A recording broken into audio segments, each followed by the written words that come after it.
Welcome everybody to how to make offers on your real estate deals and how to get them accepted. There are some definite ins and outs to contracts you want to be careful of.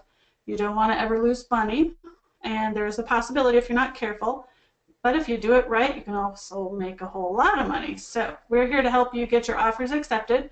We want you comfortable with your contract. We're going to go through a lot of details tonight on what you need to watch out for in your contracts. They're all going to have a lot of the same elements, but they can also have some differences, especially depending on how you write them and what state you live in. That being said, we just have a little disclaimer at the beginning that we are not here to provide you legal advice. You need to get legal advice from a professional. We recommend that you get contracts especially reviewed by attorneys or use realtors in your state that are licensed and understand the state-approved contract very well. So in particular, dealing with contracts is a liability, and you want to be very cautious. So make sure that you use the professionals that are on your team.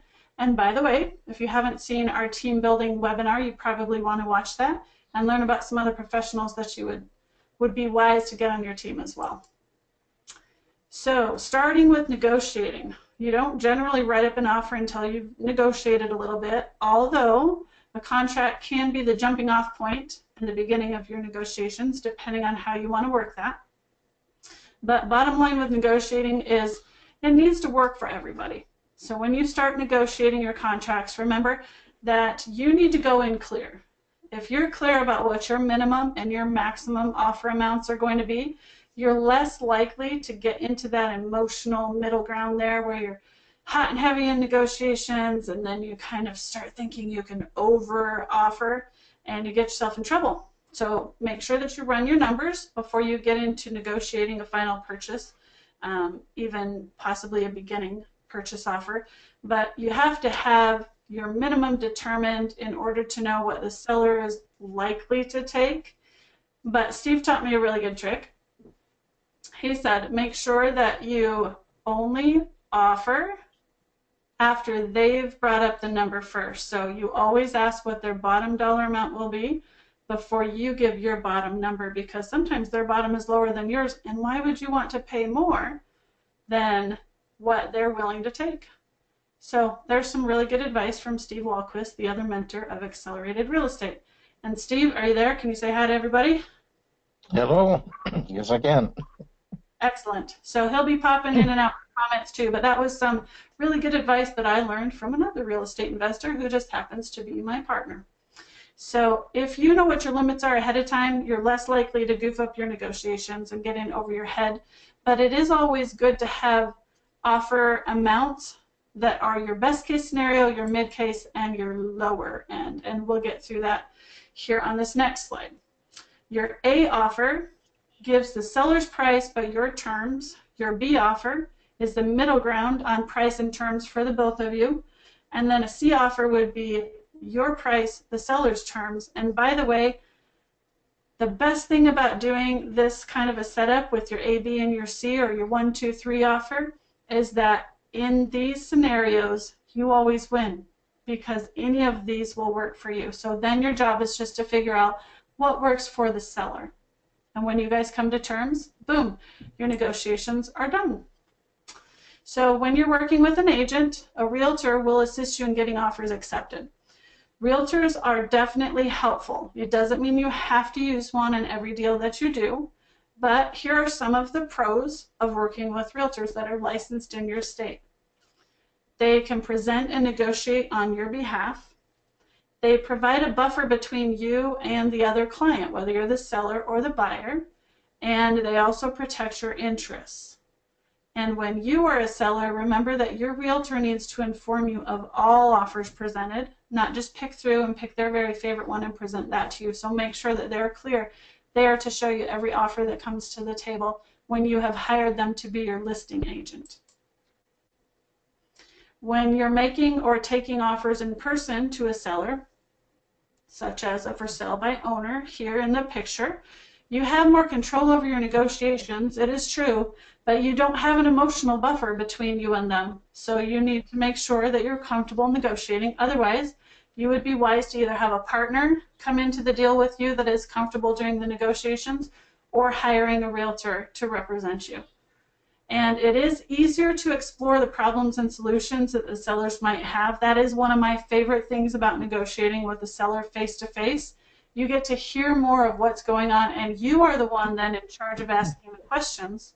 And you can dig out a lot of information in a very nice professional way that allows you to figure out of your A, B, and C offer which one they're most likely to accept and start with that offer. And you get to develop that personal relationship with the seller, which, if everything goes well, is a real bonus. Sometimes you end up being long-term friends, might be pushing it, although sometimes you may end up very friendly with them, but they can be good associates for you long-term, and they might bring other deals to you or refer other people to you as well. So there's a real benefit in getting to know the seller or the buyer. So let's just keep this open, but since we're talking in this webinar about presenting to sellers, let's just say relationships with the seller, but keep in the back of your mind, we actually mean anybody that you work with in real estate. Whether you're the seller or you're the buyer, relationships that you develop are some of the best bonuses of being able to do this type of a business. Steve, do you have anything to add at this point? Yeah, I just wanted to point out that if a property is listed on the MLS, you're always going to end up working with a real estate agent. Mm-hmm. And you never want to try to go around that or try to get past a listing and have people cancel listings so you can buy it without paying a commission. So don't pull any of that kind of stuff. But use the real estate agent when properties are listed. And Christine's really on target when she talks about negotiating when you're able to do that face-to-face with the seller, because really the properties that we're looking for are usually not advertised as really great deals. They have potential to become great deals if we negotiate well. But really the thing that makes it into a really great deal is being able to solve people's problems. And you have a hard time doing that when you have somebody in between where you have to have everything filtered by a third party. So if you can go directly to the person that's selling the house, find out exactly what's going on with those guys, and propose different ways you can solve their problem that work for you. That ABC that she was talking about, all those solutions are designed to solve their problem and at the same time make you money. So this is really an important part of this whole deal, is being able to get down to solving people's problems and then making your offers in such a way that they're really happy that you're the one that came along in order to help them solve the problem.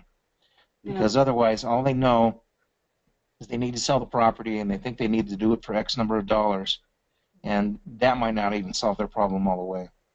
And you've got a lot of different solutions. And the more you learn, the more strategies you can put under your belt, the more opportunities you have to solve people's problems in ways they never even imagined. And that can make things work out real well. Amen. Very well said. So one good idea is to always have a contract with you. We teach the people that we work with to have a blank contract with them at all times, because you literally never know when you might get a deal referred to you and when you might need to sit down and just negotiate and put a deal together that day. And if you're not at that point, that's okay, but it's not going to hurt you to get a contract that you're comfortable with, get familiar with it, and carry it with you just in case. Because maybe it's only a few weeks away, a few months away, or years away, but when that day comes, you don't want to be kicking yourself that you don't have a contract handy to put a deal together. Now, once you have negotiated the deal, you need to get it in writing as soon as possible. There are times in the markets where it's a little bit slower, and you might not have a lot of competition that's knocking down that seller's door. There are other times when you're in very, very hot markets where if you don't get that deal under contract that day or even that hour, somebody else is going to come right behind you and put it under contract. So you need to be really prepared. And this is another little tip that I love. Steve reminds people all the time. Don't forget that if it's not in writing, it doesn't exist. In real estate, if it's not written down somewhere, and it doesn't have to be on the official state-approved contract that your realtors use, but it does need to be in writing, whether it's a piece of paper, a napkin, something, but you need to have something written down that you've agreed to and both people have signed to it. Then you have an agreement, and it does honestly need to be in writing. You try to go into court with a verbal agreement these days, it's not going to hold water. Steve, do you have anything to say about the in writing part? No, you covered it very well. Thank you. Okay. Understand the details of your contract. Contracts are binding. So if you are not comfortable, make sure that you do what paragraph 1 says, and get familiar with it. Consult with your realtor. Ask what the sentences mean, or the paragraphs that you don't understand. What are the most important things that you need to know? There's always some language inside of the contracts that's just kind of template language. It doesn't mean you shouldn't be generically familiar with it. I recommend that you know every paragraph, and that might mean you take a couple of copies and you practice with them. That's what I always like to do, because I'm very hands-on. If you're a hands-on learner, or you're very, what do they call that when you have to use your hands to learn, Steve? Tactile. Tactile, thank you. If you're a tactile learner, if I don't write through it or type through it or drive through it, I don't remember it very well. So I encourage people to sit down with a blank contract, go through every sentence, circle what you don't understand, write in definitions, look up definitions. There's a lot of stuff that you can do with the contract to get familiar with it, but also getting it explained by somebody that uses that contract all the time, whether that's a realtor that uses the state approved, or it's an investor and maybe you picked up an investor contract at one of your REI clubs or real estate investing clubs in your area. If they've used it before, they should be able to explain to you the nuts and bolts of it and get comfortable with that, but also have it reviewed by an attorney. A lot of the contracts floating around out there are not necessarily airtight, and you want to make sure that your contract has enough stuff in it that it protects you well. So the stuff that really matters, which we're going to get to here in a little bit, but not knowing how to fill out your contract can make you look like you don't know what you're doing, and it makes people nervous, and it can kill the deal. You want to make sure that you walk into those negotiations as confident as you can. It doesn't mean perfect, and it doesn't mean you won't screw up a couple things at the beginning, but you're going to try not to mess things up, and the better prepared you are ahead of time, the better off you're going to be. So keep in mind, contracts are not supposed to be scary. They are supposed to protect everybody. They're designed to protect you. Some are definitely designed to protect the seller more, and some the buyer more, but if you do them right, it should protect everybody pretty well. It's not something to take advantage of someone else, and they shouldn't be using a contract to take advantage of you. You guys should literally be deciding what works the best for both of you. Try to put that all in writing and then sign to it once you're both comfortable.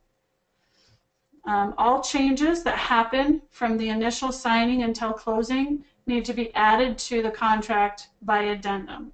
So you can always change it. Any changes to the contract can be made simply by adding an addendum on the end of it, and then you guys just figure out what those details are. And again, you have to both sign to it. It can't just be one party changing the contract. Both parties have to agree to it. Anything you want to add, Steve? Yeah. If you're dealing with a listed property, you're kind of stuck with the realtor's contract. Mm-hmm. And keep in mind that anything can change. If there's something in a realtor's contract you don't like or you don't want to do, you can always change it either by addendum, or if it's a small change, you can just scratch it out and both parties initial it. But whenever possible, you want to use your own contract and have that shaped to be to your advantage. Not that you're taking advantage of other people. You just want to make sure that you are covered real well. Rarely, but on occasion, you may be met with somebody who has their contract and they only want to use their contract. If that ever happens, you make sure that you have somebody go over that with you so that you understand all the details. So this little guy over there to the right, the little devil guy, devil's in the details. And sometimes people get surprised by little things that get stuck in a contract that you didn't notice or you didn't understand. So don't be one of those guys. Mm-hmm.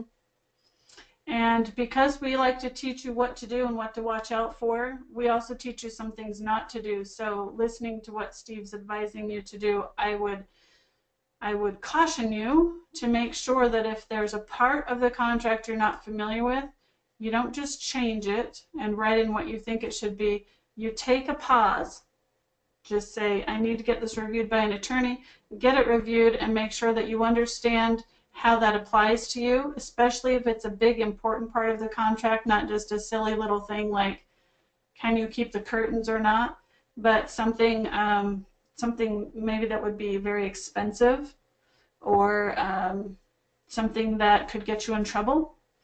And make sure that the attorney says, this is the way I would handle it, or rewrite it this way. Attorneys, not all attorneys are the same. You want to get one that understands real estate contracts. But if they do, if that's part of what they specialize in, they should be able to help protect you and make sure that that piece is rewritten, still protecting you. And just so you know, if you bring something to us, we can point out problems, but we can't tell you really how to fix them. That would put us in a position of giving you legal advice. And if you live in Utah, Christine can do that because she's a licensed realtor. But outside of that, we can't really help you with that part. We can just say, we can show you where the red flags are, and that's about as far as we can go, but we'd be happy to do that for you. Yep, for sure. Because there are a lot of things that we've learned that you shouldn't have in contracts that don't protect you. And there are some contracts out there that try to take advantage. So I don't want to overemphasize that point, but I definitely do want to emphasize that you guys need to be cautious in what you sign. Just make sure that you understand. There was a situation, just to give you an example, where there was a property that I was planning to sell, and they didn't want to use the state-approved contract. They had a little one-pager, and in fact, half of that page was just signature lines. So it was about a half a page contract. And in there was a clause I had never seen before, and it talked about the sewer, that if the property wasn't hooked up to sewer, then the seller would be paying for that. Well, me being the seller and the property being on a septic tank would mean I'd have to spend about $12,000 to hook that property up to the sewer. That is not something that's required by law in our state, and so I was very unfamiliar with that kind of a requirement. And sometimes people using their own contracts will try to slip those things in there and get you to pay for them, which could be a lot of money out of your pocket. So you need to be cautious about any line. That was literally just a little teeny line in a very short contract, but it was a very expensive line that they had added in there in the right situation, which for me applied, because if I had already been hooked up to sewer, it wouldn't have mattered. It wouldn't really apply to me. That was done. Check. No big deal. But that one was a biggie. Steve, do you have any other things to add to that? Oh, no, that was great. Thank you. Okay. So here's an example of our Utah state-approved contract. We're going to go through this, and again, not showing you every single detail. A lot of these things are template, like the water service and 1.4. That's something that we just see, again, on pretty much every property. But again, if you have an odd property, maybe it doesn't have water service. It could be a very old property that's got a well. So in your area and dealing with what's standard in your area, you need to be familiar with that. But in our area, water service is very standard. We don't really have a lot of properties on wells around here. So parties involved in earnest money deposits. If you look up at the top, you can see that this is where you'll put a seller and a buyer. And if you're going to be using your company name, an LLC name, or an entity name, that will go in the offer instead of your personal name, just to protect you better. This talks about earnest money, who's receiving it, and when. You need to document that. I really strongly recommend you never give earnest money directly to a seller. Even if you're dealing with a for sale by owner property, put that earnest money in either a trust account of a brokerage or into a title company and holding, because they actually are third parties, licensed third parties, that can hold that earnest money. And then depending on how the deal goes, if there's no breach in contract, that earnest money will be applied to the purchase price for the buyer.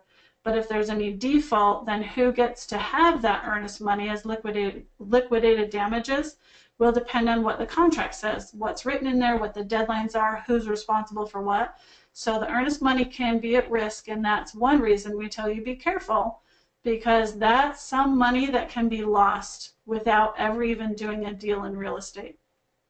Your realtor will be able to guide you through how to not lose your earnest money. And here's the short version for those of you that are brave enough to do it on your own.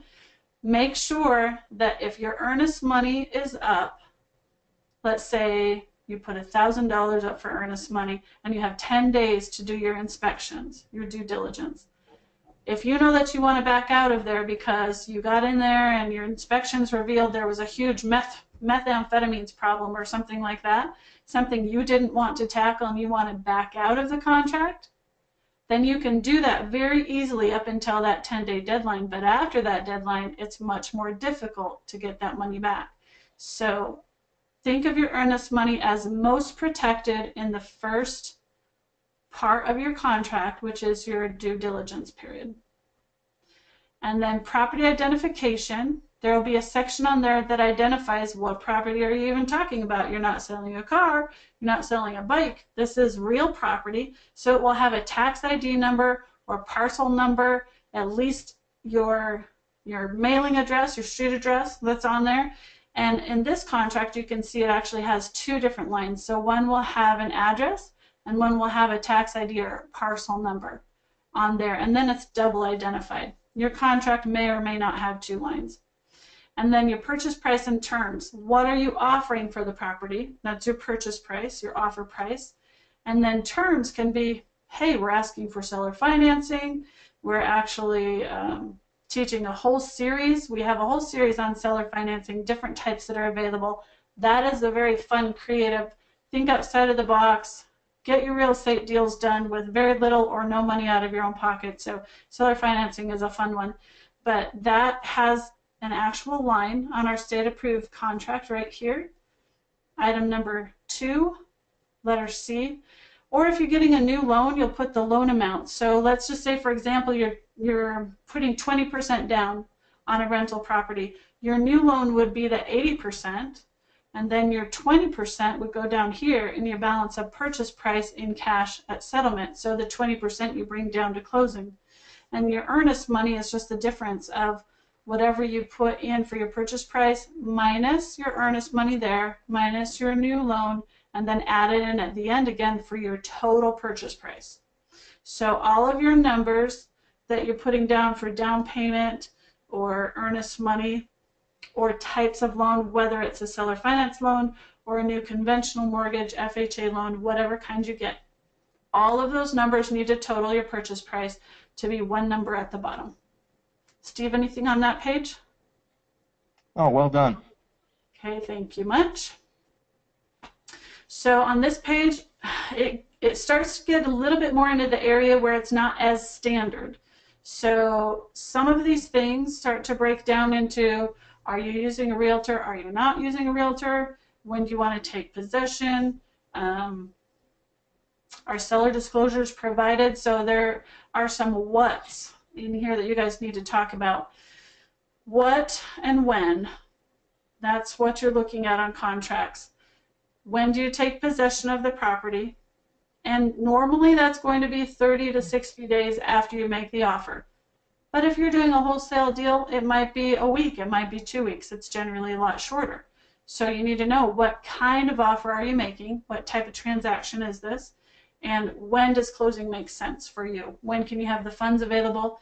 For example, if you're getting a conventional loan through a bank, a credit union, or a mortgage broker, usually they're going to run 30 to 45 days to get that loan closed, so you shouldn't put closing in as 2 weeks because the loan won't be done in time. So you have to make sure that you schedule your closing when your loan officer tells you to. So generally you're going to take that 45 days, and if it closes sooner, then great, you just get to close early. And as long as that's not a problem to the seller, because sometimes they actually don't want to move out early, they don't want you to close early, but a lot of sellers are okay. They're okay with you getting in as soon as possible, especially if the house is already vacant, which some of these distressed properties you're going to be working with will be vacant already. So you've got to negotiate that a little bit with the seller and find out. This is one of those things you can do face-to-face to say, is there any reason why if we could close earlier, you aren't able to? And then you find out if they really need at least 30 days minimum, or maybe they need the full 45 days. And so you've got to watch out for when you Not only close, but also when you take possession. This part right here that talks about when do you take possession. And it can go the other way too, where you close really early, but you don't take possession for a while. You can even do a rent back to them. Okay, so maybe they stay in there an extra 2 to 4 weeks and they rent from you for a little while until they're ready to move out. But that way you have title and you have ownership and the deal is closed and done sooner rather than later. Just one little example for you to think about. And then agency disclosure, if you are using a realtor or realtors, one for the seller, one for the buyer, you put who the brokers are and who's representing who in that part. And then when do you take title? Seller disclosures are always a really good idea. It doesn't mean the sellers are always 100% honest and they tell you exactly when every leak was happening and how they fixed it, but hopefully they will be honest enough to say, yeah, we had a flooded basement and we corrected the problem with a sump pump, or we had a leak in the roof and we reshingled the roof. Whatever it is that was a problem on the property and then they fixed. Sometimes there are things they haven't fixed yet. So this is an opportunity for them to disclose to you that these are the current problems on the property, and then you know what you have to fix. You can factor those costs into your repair estimates when you're getting ready to put all the numbers together on the deal. And then just as a little note, if something says as is, it doesn't mean that this makes the seller exempt from telling you what the problems are on the property. They really should still disclose to you what's wrong with the property. And so encourage them to be as honest as possible, because it's not going to make or break the deal for you. It's just that you'd like to know ahead of time. So say, please tell me everything you know that's wrong with the property. We will financially fix it, so we're not going to require money out of your pocket, but we still need to know what we're up against. So if you could just tell us everything that you know that's wrong, that would be really helpful. And hopefully they will be honest with you. Steve, do you have anything on this page? Yeah, a couple of things. Okay. One, I just wanted to say something about the taking possession, because this is something that's shown up for me fairly recently. I have a daughter that just doesn't seem to get that she's got family in real estate. She recently bought a house, and well, first she had a house under contract. That didn't work out. But while it was under contract, they did a bunch of work on the house, and then it fell out. So everything they had just put into the house was just gone, right? So then she put a second house under contract, and I kind of chewed her out a little bit about the first time around. I was real nice about it. I probably shouldn't have been, because she did it again the second time. And so she's got the second house under contract, and it turns out that when they had all the inspections done, after they'd been painting for some time, they found out that there was mold, and she's highly allergic to that. So they had to back out of that deal after doing all the painting. They ended up going back to the first house. So at least they got to recapture some of what they put into that by getting the property, the first deal that they were in. They had to. It didn't pass appraisal is what happened. It didn't appraise high enough, so they had to drop the price of the house, and then they were able to get in. But just be aware that you don't own the property until you close on it, and if you go do work on the property, you're totally at risk, because you don't know if it's going to close. You don't know what things might pop up, and whatever you put into it, there's no way to get any credit for it. It's just gone. So be aware of that. Whether it's time or materials, you're just going to kiss it goodbye if your thing doesn't close. The second thing I wanted to kind of make you aware of is on the seller disclosure statements.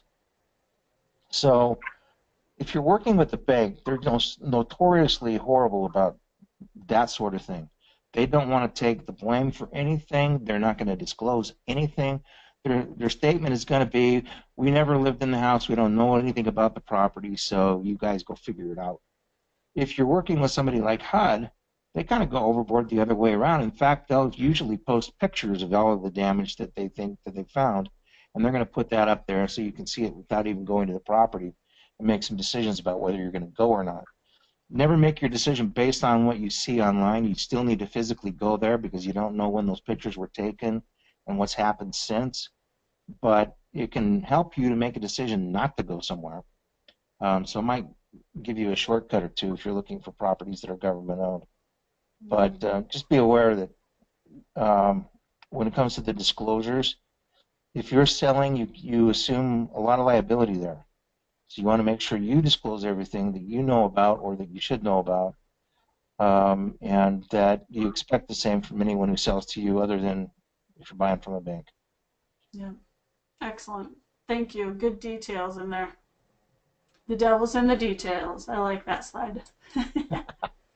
So true. All right, so you've got some other issues to consider. Now, this is something that I think a lot of people misunderstand from the questions that I get. Due diligence is the time period, or how can I put this? Your due diligence is your research. There's a certain time period that you're allowed to go in and do inspections on the property. You can do anything to the property that doesn't hurt it. So, for example, if you suspect there's something behind a wall that's a problem, like mold or bad electrical wiring or anything like that, you cannot just cut into the cellar's wall and look at it. You'd have to get permission to open up certain things. But visually, you can inspect. You can also get surveys. You can do things like meth tests don't hurt the property, radon tests. You can do mold tests. There are a lot of different kinds of tests that you can perform. Now, a lot of those are not automatically included in a basic home inspection. A lot of people that I work with, as me being their realtor, them being my client, they'll do a basic home inspection, but there are a lot of other types of tests and research and due diligence that you can do. For example, this goes back to the every property is a little bit different scenario, but there was a property that we bought in a new construction area, and none of the yards were marked well at all. So that client had to actually pay for a survey because the builder couldn't even tell them exactly where the stakes were. And we didn't have time to mess around with the builder getting out there and hiring somebody to do it. So the buyer had to take it on themselves to hire an independent surveyor to get out there and mark the corners of the property. So there are certain situations where you might want to pay for some extra inspections or tests because it protects you. What if that buyer had gotten into a situation where he found out, even though it looked like his property lines went straight back, one of them went a little bit funky. Maybe that's not the kind or the size or shape of land that he wanted. That's his decision. So this whole section of time, your time period for due diligence or inspections, and they're called both, they're pretty interchangeable as to what they're referred to, that is all on the buyer. The buyer needs to do whatever they want to, and it's at the buyer's cost. So a basic home inspection might cost anywhere from $200 to $400-ish, depending on where you live and what your inspector charges. These extra tests, sometimes you can get a couple of them done for $35 to $50 a piece.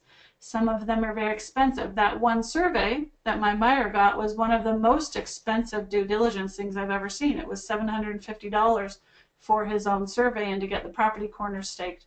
So you've got to decide, is it money you're willing to put up front? Is it worth the risk? Does it look like the deal's really going to go? Is there enough profit in the deal you want to chase it that hard? And these are some of the things that I say are dependent on the property, because it depends on the property itself and how badly you want it. It's not always the same. And then the appraisal, this is going to be a requirement if you guys have a lender that's lending you money. Now, if it's a private lender, they might not, but any kind of regular bank loan you'd be thinking about, or a loan through a mortgage broker, that lender wants to know they're not over-lending on the property. They don't want to loan you $300,000 if the property is only worth $200,000, because then they're upside down in the loan in the property. So that's for them to feel comfortable that their loan is safe and that they're not overpaying. Now, if you are paying cash and it's your own cash, an appraisal is not required.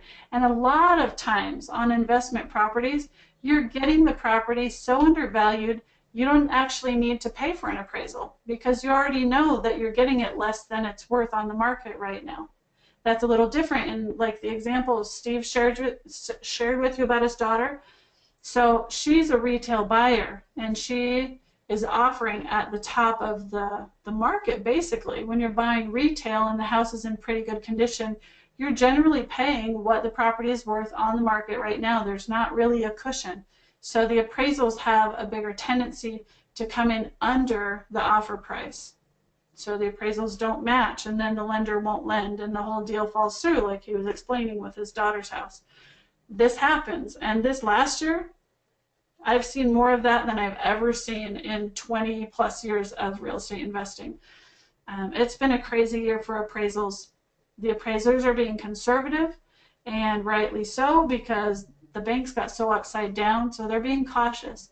But you as an investor, let's talk about that a minute more.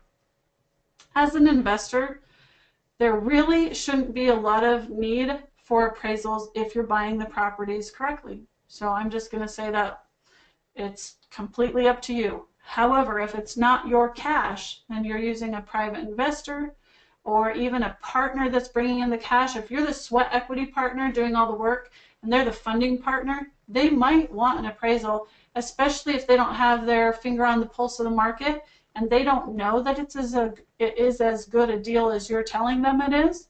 And so they might want to just verify that externally through an appraisal, and that should be just fine. Then that appraisal cost becomes a cost of the deal. It's an expense of putting the deal together. And then your financing conditions, this really only applies if you're getting a loan. Again, if you're paying cash, it doesn't really apply. So one of the really nice things about being an investor is that you don't have to do as many checklists and checkpoints and pay for as many tests as regular residential buyers do. You need to make sure that you have an inspection period, and sometimes that's all you need. You can skip appraisal, you can skip the financing deadline, and go straight to closing if you're comfortable. Steve, do you have anything you want to add at this point? Just one quick thing, and that is that all of these costs that she's talking about, the inspections and whatnot, who pays for that? It's all negotiable. So if you have something that's kind of in the way and it's a make it or break it thing for your deal, you may decide that you'll pay for it. If they're desperate to sell, they may go ahead and pay for it. And so just keep that in mind. It's not something that you always have to carry the load. You can put it into the deal if there's room for that. Mm-hmm. Excellent. And I talked with a fellow today. He actually has a home inspector that's a good friend of his. And so he's willing to bring the guy in to do all of his inspections, and the guy's willing to trade that out as a piece of the deal. So that's an upfront cost that this fellow won't have to have on his business, just because of his connections and that he's got the guy emotionally invested into the deals, not just a little bit of time and energy, with his expertise. So you can get creative like that. There's no reason why, if you know a home inspector or an appraiser or a general contractor, you can't bring them into your deals. You can if it works out well for the both of you, and that'll save a little bit of money out of your pocket up front. Now, addendums, we talked about those a little bit earlier as ways to change some of the details of the contract. Also, it's a good thing to have up front if you're just changing the contract right from the very beginning. So you might do the regular standard contract, but then in your talking back and forth negotiating with the seller, you find out there's something that will work better for them that's not standard in the contract. And for you, sometimes something is not in the contract that you need it to be. So you guys can just put that right into an addendum right up front. This is even where you can say, hey, the dishwasher stays, the stove goes, the fridge stays, the toys in the yard go. It just depends on what you want. Sometimes people leave swing sets, trampolines. Sometimes there are things that are going to have to be sold on a separate bill of sale that are not a part of the real estate. So the general rule is whatever is attached to the house, so the garage, built-in appliances, anything like that will stay with the house. Anything that's loose and not attached to the house, it's negotiable. And you should be aware of that too for when you're selling your properties. If there's stuff that is in the house but you're excluding it from the sale, you want to make that clear to your buyers what is and what isn't included. And when you're the buyer, since again we're talking about you making the offers tonight, you as the buyer should be asking questions. Does this come with it? Does that come with it? Because sometimes the sellers don't know the difference. So you need to be the more educated person. And I've seen things like microwaves that are sitting on a counter and are not attached. The seller takes them. If you expect the microwave to stay, you need to make sure that that's specified on the contract. Mirrors, sometimes there are very fancy mirrors on bedroom walls or bathroom walls, and if they are not included in the deal, again, that needs to be specified. And then home warranties oftentimes are not included in real estate transactions when it's an investment deal, because the seller generally knows it's in really bad condition. But it doesn't mean, number one, you can't ask for one, number two, can't get the seller to pay for one, and number three, that it might not be actually a good thing to have. And you have the ability to buy your own as well. The seller doesn't have to provide it for you as the buyer, but at the time that you're purchasing the property, that would be the time to put the home warranty on it. So if it's a really bad fix and flip and you've got a nasty, nasty house, probably don't need the home warranty. You already know everything's in really bad shape and you're going to be replacing it anyway. But if it's a pretty good property, the condition's pretty nice, and maybe you're just going to pick it up and then use it as a rental, so you're going to buy it and then keep it, that might be a really good one to put a home warranty on. So again, that's another thing. You have to decide what makes sense for you, what makes sense for the seller. And then your final walkthrough inspection. This is always a good idea because let's say that you have the property under contract for a month. What if there's a big flood, like the swamp cooler or evaporative cooler bursts and it drips all down the wall? I actually saw a house like this. It dripped down the wall, it ruined the ceiling, it ruined the walls to the next floor, and it ruined the flooring of that floor, the top floor, and the ceiling, obviously, of the bottom floor, and it just ruined the whole center of the house. Well, if that happens from the time you put it under contract to the time that you close, you need to know who's responsible for that, and if the house is not in the condition, you'll see here on the contract, the house has to be in basically the same shape it was at closing that it was when it went under contract. So if anything significant has changed, that's an opportunity for you to back out of the contract safely and get your earnest money back, or for the seller to fix it before closing, and you guys might have to just negotiate who's going to cover that payment, because maybe they don't have money to fix up and pay for that repair. But if they do, maybe they can go ahead and repair it. But if you are the one that puts the money into the fix-up, you should get the house at a deeper discount then, so you'd want to renegotiate the price lower. So, Steve, what do you have on that? Two things. You talked about identifying appliances and things if the people are going to leave them with the house. Mm-hmm. When you do that, you want to make sure that you record the serial numbers. Mm-hmm. There have been times when people have walked through, they see these great appliances, they're going to come with the house. And then when they take possession of the house, all the good stuff's been stripped out. There is a refrigerator there. There is an oven there. It's not the one that they saw, but it's an oven. And there's really no recourse for that. So if you have the serial numbers and say this specific refrigerator stays with the house, you're covered. The other thing on the home warranty, if you're going to rent out the property or you're going to resell the property, say you buy it, fix it, now you're going to sell it to somebody who's going to be an occupant. Having a home warranty that you give as part of the sale or as part of the rental agreement can add some real value. It puts their mind at ease. They know this is a rehab property. Not only is everything they can see probably new, but it's all covered. And that'll be good for a year. That's going to make your house more sellable. So you may want to use a home warranty in that direction as well. Mm-hmm. Excellent. That's very true. That added value part, it really, even though it might cost you $400, it can have a perceived value of closer to $1,000. It's just like you said, it's the peace of mind, it's the comfort of them knowing, oh, they must feel good about it because look, they're offering to warranty it. So I would say amen to all of that. All right, some of the last things. Default should be limited to the amount of the earnest money. It's not always, but the effort that you would have to go through to go to court and try to sue for specific damages is hard. It's difficult. It's a lot of time and energy people don't generally want to expend. So the best thing to do is just have a clear understanding from the beginning. If there's default on either side, that the earnest money would go back to the party that's been defaulted against. The non-assignment clause is pretty standard in a lot of contracts. There are some contracts that don't have it, so they don't specifically say it's non-assignable. So if it doesn't say it's not assignable, then it is assignable as long as that's legal in your state. So there's another good reason to write that on your questions you're going to ask your real estate attorney that's licensed in your state.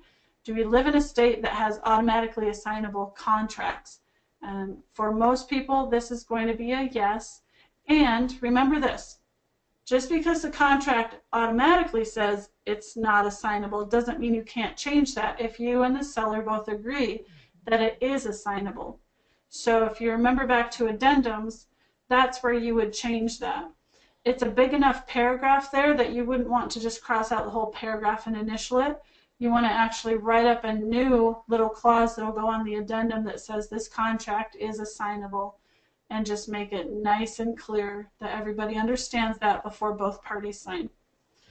Now, time is of the essence was one of those clauses that as a new investor I really didn't understand, and I just continued to ignore it over and over because nobody ever talked about it and it wasn't really an issue.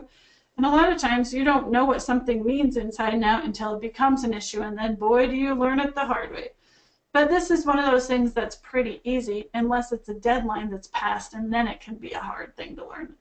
So let's say you have a 10-day inspection period, and this time is of the essence. In our contract, you read right here, it states that the time is 5 o'clock Mountain Time on the stated date. So if I'm on my 10th day and it's 5:01 Mountain Time and I decide to back out of the contract and I want my earnest money back, guess who's not getting their earnest money back? Because I didn't adhere to this paragraph. This paragraph says the deadline is the deadline, and whatever that minute is in that hour on that day, that is a firm and fast deadline. So deadlines are important. You need to watch out for them. You need to write down when yours are. If you have a closing deadline of, let's say, February 28th, and you want to close March 1st, you have to get an extension so that your contract goes until March 1st. Otherwise, if you don't close by February 28th and March 1st, that seller wants to sell the property to somebody else, they legally can because you have defaulted. You have not closed when you said that you would and by contract agreed that you would.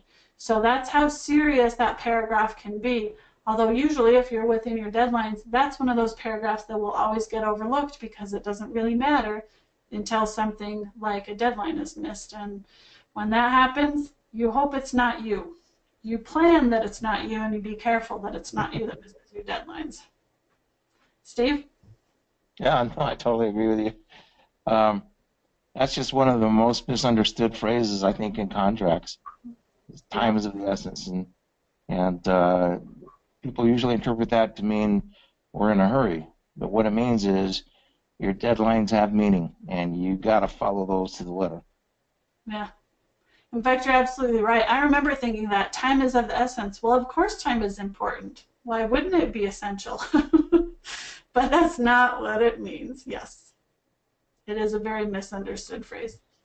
All right, here is an example on this contract. And remember, your state contracts are going to look different. They'll have basically the same pieces and parts, but you'll want to find on your contract where your deadlines are and make sure that you pick ones that you think you can hit. So if you have a seller disclosure deadline and you're the seller, make sure that you can actually get the disclosures to them in that amount of time, whether that's a few days or a couple of weeks into the deal. Your due diligence period, if you're the buyer, you want to make sure that you can get your inspections done in that amount of time. If you're offering a cash closing in a week and you've only got 3 days to do your inspections, you better make sure your contractors and inspectors can get out there and do your due diligence inspections in that amount of time, so that if things go really awry and you find a big surprise on the property, you can back out before that deadline. In a residential, kind of more traditional purchase, like you would on, say, your own home in the retail market, Then you've got kind of the standard deadlines. So usually about 10 days for the seller disclosures, usually about 2 weeks for due diligence, usually about 3 weeks for your financing and your appraisal to come back, and usually about a month to 40 days for your settlement. But that's not always going to be the case, and especially on these investment ones, if you're trying to be super competitive, let's say you know that there are 3, 4, 5 cash offers coming in the next day or two, you might want to shorten those way down. So you get the seller disclosures. What you're doing, since this is your contract and you're asking when you present your offer, you're asking the seller, hey, can you get me those disclosures in 2 days? Hopefully they have them filled out already. They can get them to you quickly. 2 days for that, maybe 4 days for your due diligence. Skip the financing and appraisal because you're offering cash, and your settlement deadline could be in 7 days. So that's a very, I'd say, typical cash, quick closing on an investment property in a hot market with a lot of competition. I've seen it as short as 2 days. I've never seen it shorter than that. Have you, Steve? No. I remember when we did very, very quickly, but we still had 2 days. So we had the 1 day to run out and do inspections and then close the next day. But that was the fastest, and that was very uncommon. Uh-huh. All right, so deadlines are important. Signatures, this contract doesn't mean a hill of beans until parties sign it. All it is numbers and words on paper. So once it is signed, it becomes very important, and it becomes locked in. Your acceptance and your counteroffer deadlines, let's say that you go ahead and you make this offer. You sign as the buyer, you date the offer, you give it to the seller. This is where they can either accept it or counteroffer it or reject it. They can just flat out reject it because they don't like the offer, they're offended. Happens once in a while. More often than not, they're going to counteroffer and say, well, I like most of what you offered, but I really don't like the $220 purchase price, so let's go with $230. And then they're going to counteroffer you a different price. Or they might say, you know what, I don't want to close in 45 days, and I have this other offer that just offered 30 days. So if you can close in 28 days, 25 days, so they'll shorten a deadline, but they're okay with the price. So this is where negotiations happen. What do they like? What do they not like? And where do you guys change things? This is why when you're sitting face-to-face with the seller, instead of doing 3 written counteroffers back and forth a day apiece, and it takes you 3 days to get under contract, you can sit there, work out all those details, and you can literally sign on the spot because you've already negotiated and sped up this process of offer, counteroffer, counteroffer, counteroffer, acceptance. And finally, you go under contract because both parties have agreed, and now what you have is an accepted contract. Okay, buyers and sellers initials, that's just kind of a little detail which you should watch for and on your contracts. Some of them have initials at the bottom of every single page, so you should initial the bottom of every page. Some just have a signature line on the back page, so you definitely have to have the signature. But at the very least, you're both going to have a full signature. At the most, you're going to have initials all over the place and a signature at the back. Steve, anything on that page?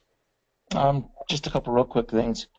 When you make an offer on a property, until everybody has signed the acceptance, it's just an offer. You don't have a contract yet. In order to get the contract, the signatures all need to be there. And then you have what's called an executed document. So just some vocabulary for you, because you're going to hear those terms. But just keep that in mind. Nothing's done until it's all signed off on, and all of the contingencies are accepted as completed and signed for. Yep. Amen. All right. Escape clauses is a term that you guys might have heard as well. Sometimes you might have heard them called weasel clauses. These are the deadlines that are throughout the contract where you can back out of the offer for specific reasons. The most common ones are going to be your due diligence or inspection period, your appraisal, and your financing. So these are some of the benefits, but also the cautions of doing an investment offer. If you don't have a financing deadline and you don't have an appraisal deadline, you literally have one deadline that makes it easy to back out on, and that's your due diligence deadline. So that's extra easy. It's extra nice to get your offers accepted, but it's also a little more risk that you don't have 3 escape periods, you have 1.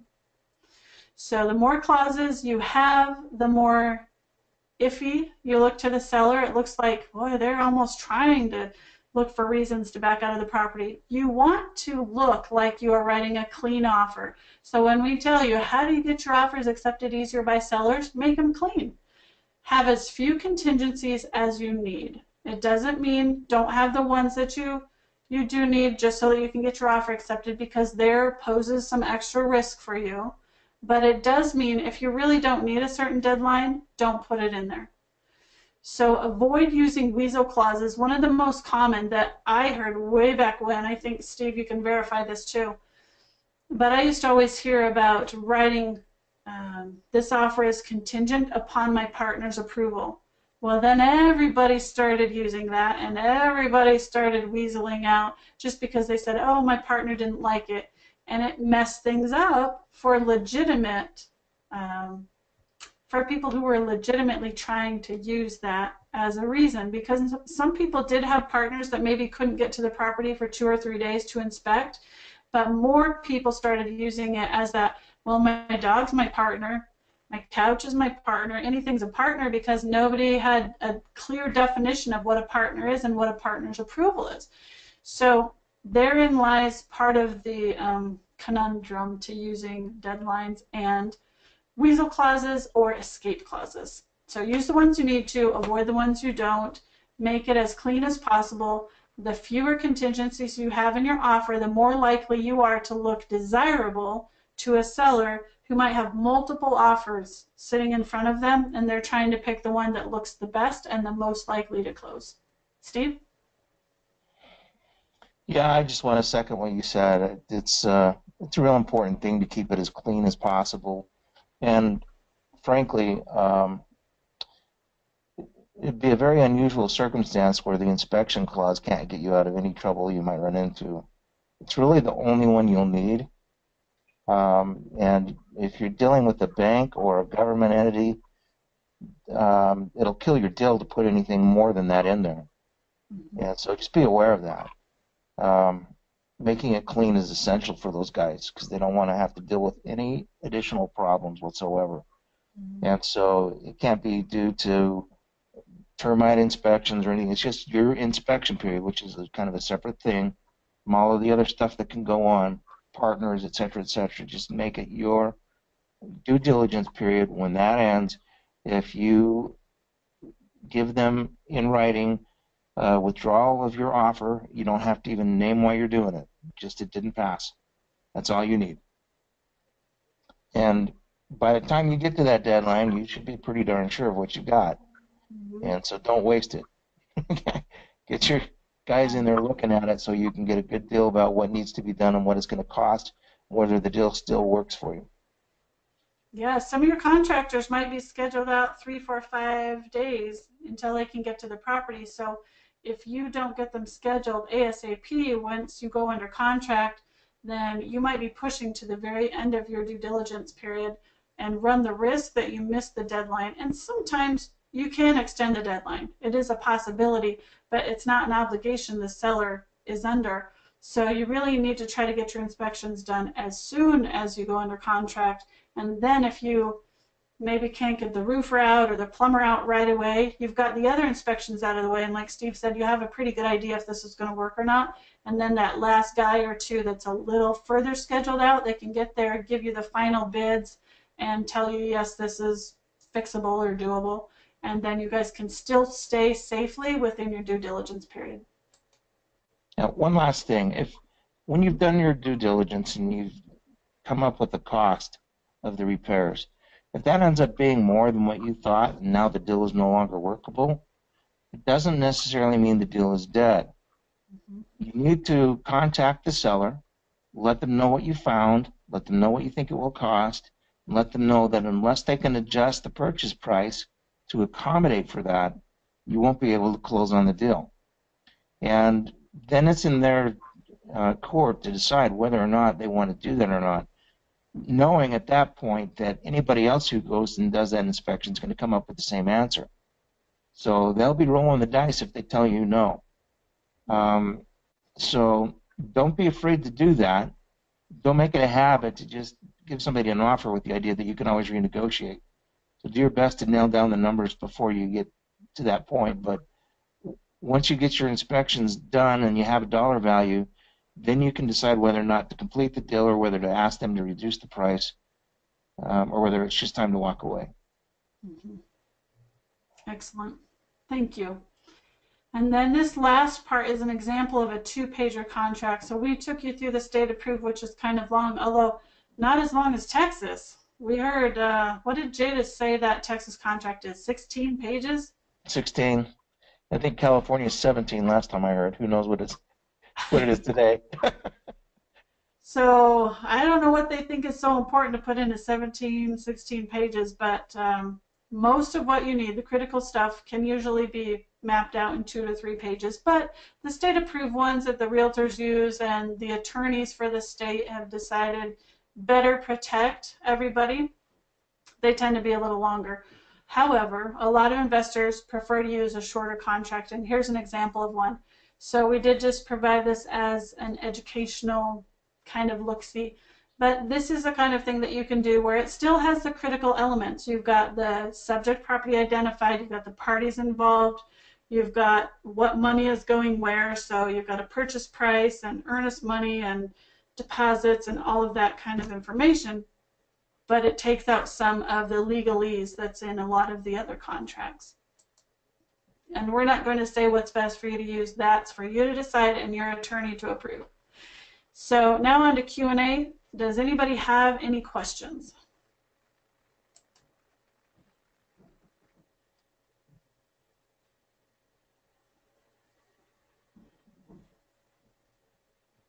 I did get a question.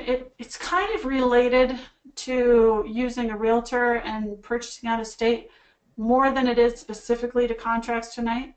But he asked, how can I go about finding a property out of state? And I'm going to tell you there are several ways to do that. Our online information these days is phenomenal. You can look on a lot of the websites. Every state will have some MLS properties, so those are the ones that the realtors use. The multiple listing systems are extremely helpful, and to my knowledge, they are the only ones that are kept exactly up to date. They have a very short window of when things need to be identified as sold, under contract, if any of the stats change, any type of funding that's available changes. So those things need to be kept up. And if they don't get kept up, the realtors can get fined. Then you've got other sites like LoopNet and CityFeet and Zillow and Trulia, all sorts of sites that are out there where homes can be for sale. My recommendation, and Steve can give you his in a minute, is that you actually look for realtors who are familiar with the area and have them find some properties that fit your criteria. So if you're looking to invest out of state, or even if you get a job transfer, a new job, and you're moving out of state, so you're relocating, I really think the network of realtors around the country is enormously beneficial for you guys. They're the experts that understand what's going on in the city, in the area where you're looking to move, and they can give you some pros and cons and some cautions of what's going on. And also, if there are some wholesalers, so if you're looking at buying some investment properties outside of state, if there are wholesalers that have been in the business for a little while, and they again can tell you a lot of the pros and cons about investing in that area.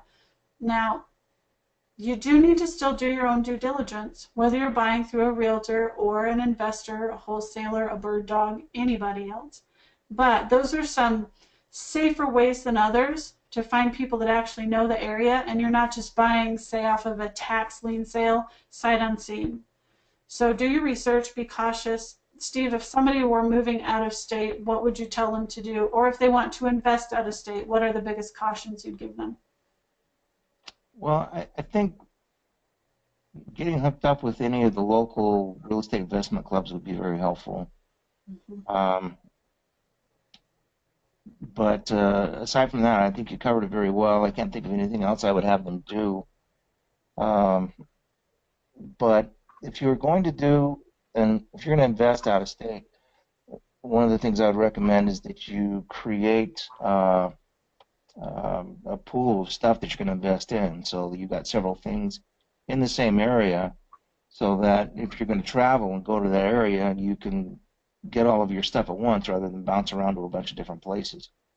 And if you've got an area like that that you're farming out of state, keep in mind you can always write off any trips out there.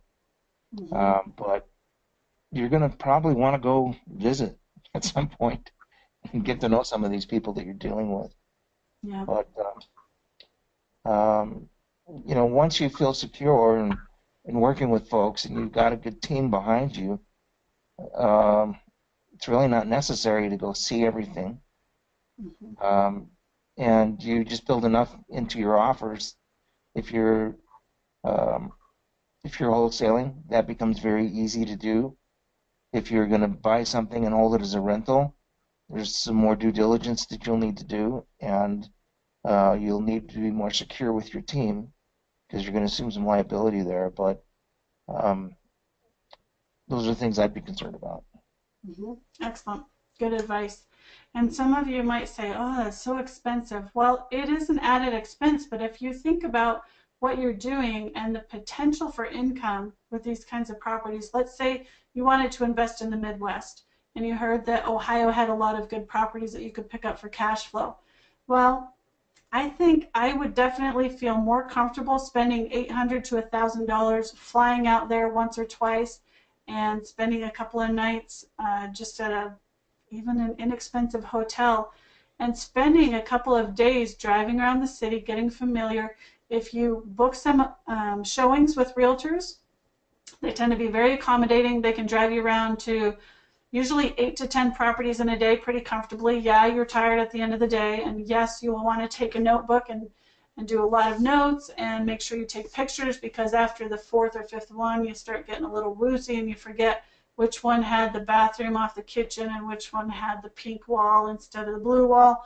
So take a lot of good notes, take a lot of pictures, but think about it as an investment into your business. If you're going to buy a franchise, you might put $20,000 to $200,000 into it. If this is really going to be your business and you really are serious about investing out of state, put some money into it. I just don't recommend you buy stuff sight unseen unless you're working with the whole team. Like if somebody said, hey, I want to buy a property in Indianapolis, and I had a team there already and they were working with me, then of course I'd feel more comfortable because I have the team set up already. But unless you're working with someone who has already been there, seen it, put a team together, I really recommend that you be that person that goes and puts your team together yourself and gets familiar with the city, and use your realtors for what they're good at. Touring you around the city, explaining which neighborhoods and pockets are better or worse than others.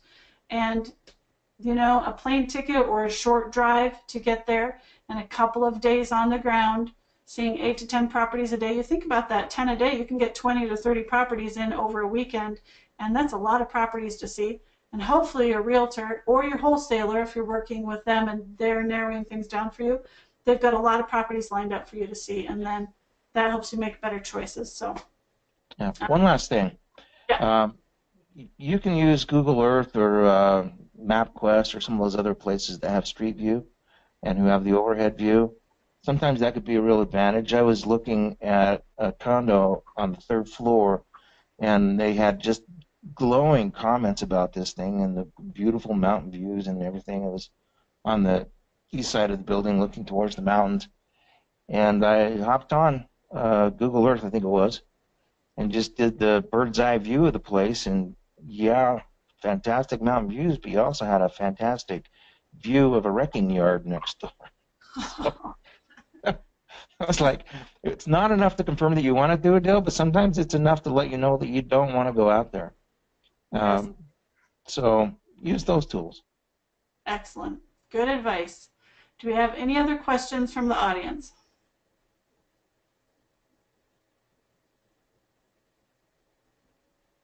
Okay, I think we're good for the night then. Thanks, everybody. Hope you got a lot of really good information.